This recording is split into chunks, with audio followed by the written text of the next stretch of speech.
पुत्रदा एकादशी की कथा। एक दिन अर्जुन ने पूछा, हे कृष्ण, आपने हमें सफला एकादशी का महात्म्य विधि सहित कह कृतार्थ किया है। अब आप पौष माह के व्रत के बारे में समझाएं।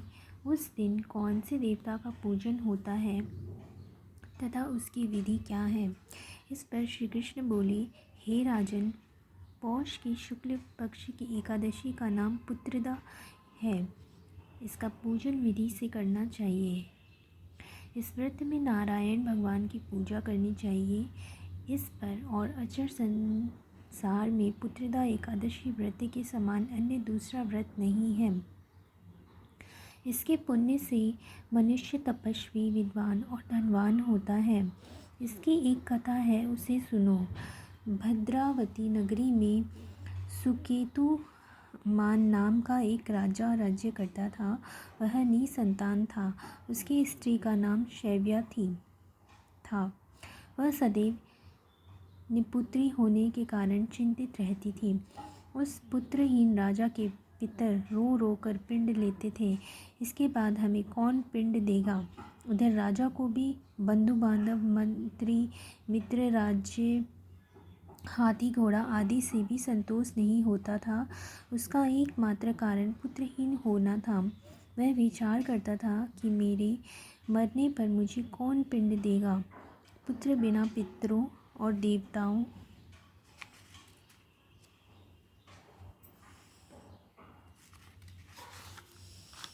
से उद्रीन नहीं हो सकते।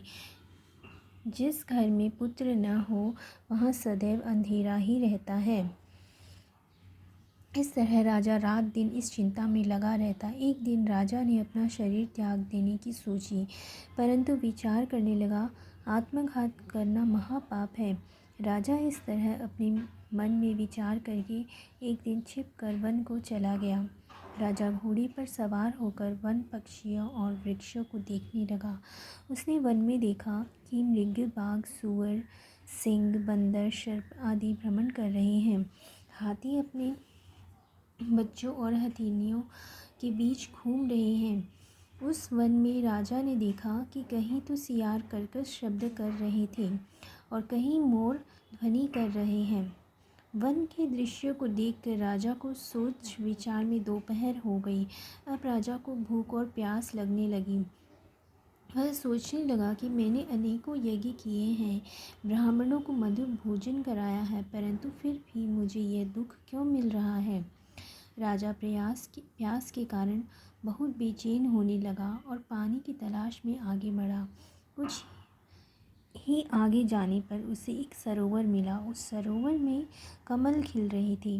उस सरोवर में सारस, हंस, मगरमच्छ आदि जल क्रीड़ा कर रहे थे। उस सरोवर के चारों तरफ मुनियों के आश्रम बने थे। उस समय राजा के दाहिने अंग फड़कने लगे। राजा मन में प्रसन्न होकर सरोवर के किनारे बैठे हुए मुनियों को देखकर घोड़े से उतरा और दंडवत करके उनके सम्मुख बैठ गया। राजा को देखकर मुनीश्वर बोले, हे राजा, हम तुमसे अत्यंत प्रसन्न हैं।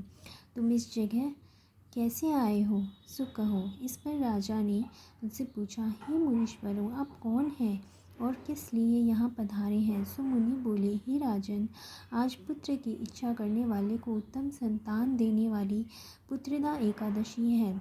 हम लोग विश्वदेव हैं और इस सरोवर पर स्नान करने आए हैं। इस पर राजा बोले, हे मुनीश्वर, मेरी भी कोई पुत्र नहीं है। यदि आप मुझ पर प्रसन्न हो तो एक पुत्र का वरदान दीजिए। मुनि बोले, हे राजन, आज पुत्रदा एकादशी है और इसका व्रत करें।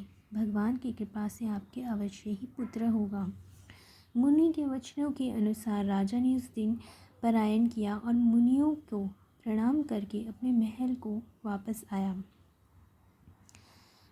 रात्रि में रानी ने गर्भ को धारण किया और 9 माह के पश्चात उसके उत्तम पुत्र रत्न पैदा हुआ। वह राजकुमार बड़ा होने पर अन्य वीर, धनवान, यशस्वी और प्रजापालक हुआ। श्री कृष्ण भगवान बोले, राजन, पुत्र की प्राप्ति के लिए पुत्रदा एकादशी का व्रत करना चाहिए। जो मनुष्य इसका महात्म्य श्रवण व पठन करते हैं उसको स्वर्ग मिलता है।